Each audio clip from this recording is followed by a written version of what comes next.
you should have a bigger, you look like it's just a normal day at the office there, Joshua Williams.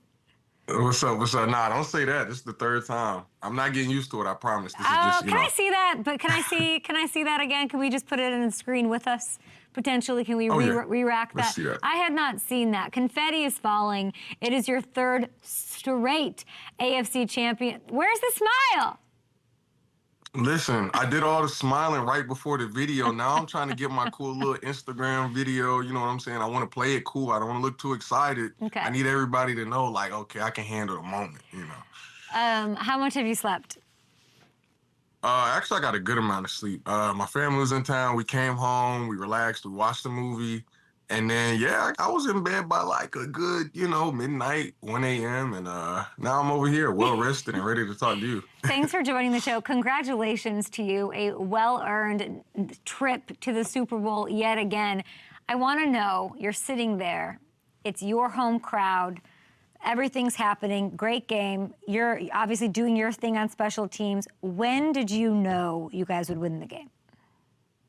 I mean, honestly, I felt it all through the game. I mean, I'm sure every player come there and say that. But we do a lot of just preparation through the week, putting ourselves in a position where, okay, we're up big or we're down big. And at one point, we're up 10, 11 points in the game. And, even during that time, you need to have that same even keel as if, I'm still attacking, I'm still playing because, they eventually did come back and they went up on us. So having that, just attack mentality and that stable mindset to keep grinding, keep pushing it out, I feel like that's what keeps us in these games and prepares us for the fourth quarter close games that we have. And then there's the confetti, there's the speeches, there's the Felix. What's the Felix? What is the Felix? Do you know what that is? The Felix dance. Go You on. saw Felix dance. Can you teach me? Hey, man. You know what? I really can't. He might have a copyright or something on that. I don't want to get anybody in trouble. My favorite thing about talking to you is that it is literally as if you worked a 9-to-5 job and you clocked out at 5 and you went home and no big deal. Like you weren't out all night celebrating, you weren't whatever. This is kind of like I'm a little like impressed by it, but also a little sad that you don't sort of treat it. No. I don't want this to seem like a 9-to-5. I worked a 9-to-5 before. That was a completely different look than this look. What was the 9-to-5 you worked? Before I made it here, I worked at Domino's. Okay. I worked security at Walmart. Okay. I was a car detailer. Look, I went D2. I done had a few little jobs and, quick change type deals. So I done clocked in before. So this wasn't that? No, not at all. Okay, Not at all. It was a completely different look on my face. You wouldn't have liked that, Josh.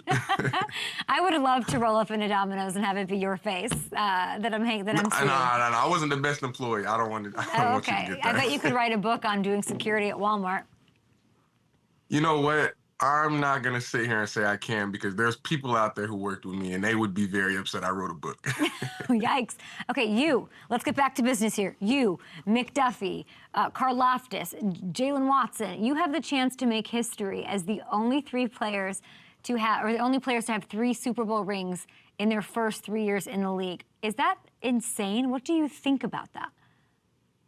I mean, honestly, coming into the league and when we got drafted, Coach Merritt, he was our DB coach. He said, you guys are going to do something special. You guys are going to make history. And, I'm sure every coach says that to their draft class and, gets these guys riled up and pumped up. But last night after the game, we were celebrating, he came up to all of us and he said that. And, it definitely reminded me, he called this, he claimed this. And now that it's in front of us, and coming into fruition and we have that opportunity to make it happen, I mean, it's a blessing, for you as a rookie to make it to a Super Bowl, that's, unheard of. That's a blessing. And to win it, to do it twice, super, super, super rare. I don't know how many people have done that.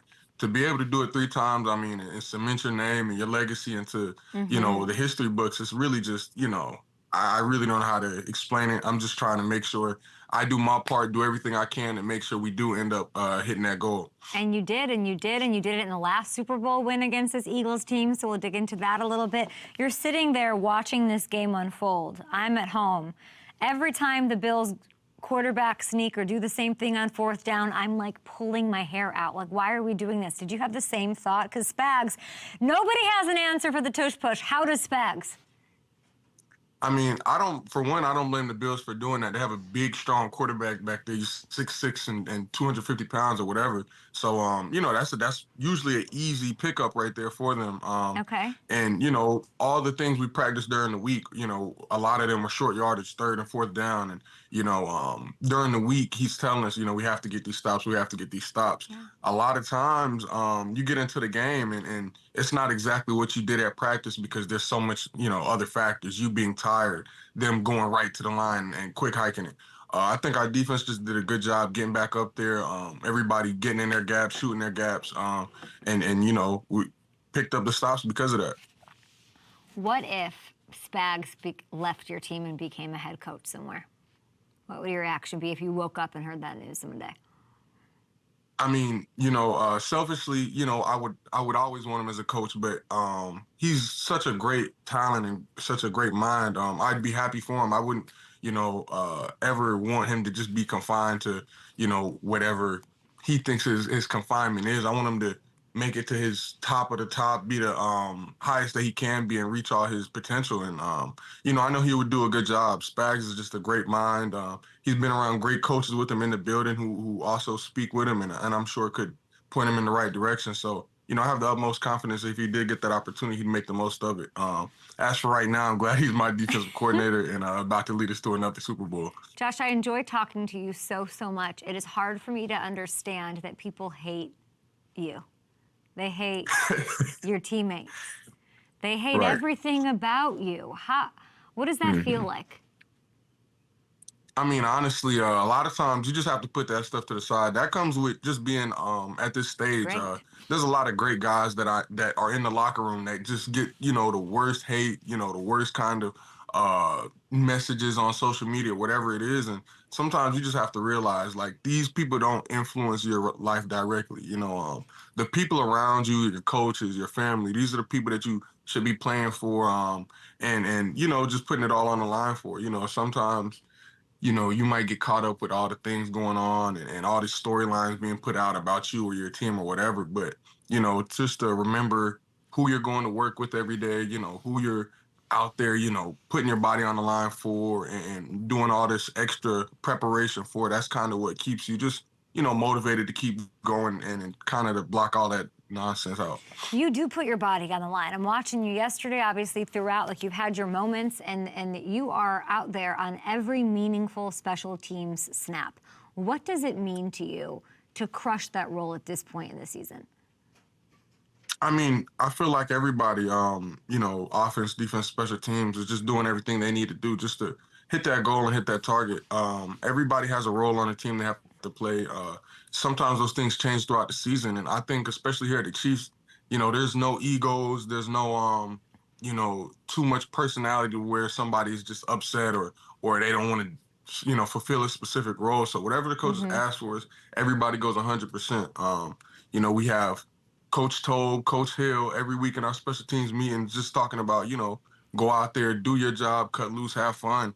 And when we do those things, a lot of things like returns, big returns happen because of, one guy making one specific block that might have not, showed up on the replay or the highlights. But that's what, puts Patrick Mahomes in the position to go down there, put 7 more points on the board. Or maybe it's punt, you winning your rep is going to pin the defense down inside the 10. And, now Chris Jones goes in there, gets a sack. Trent goes in there, gets a pick, whatever it is.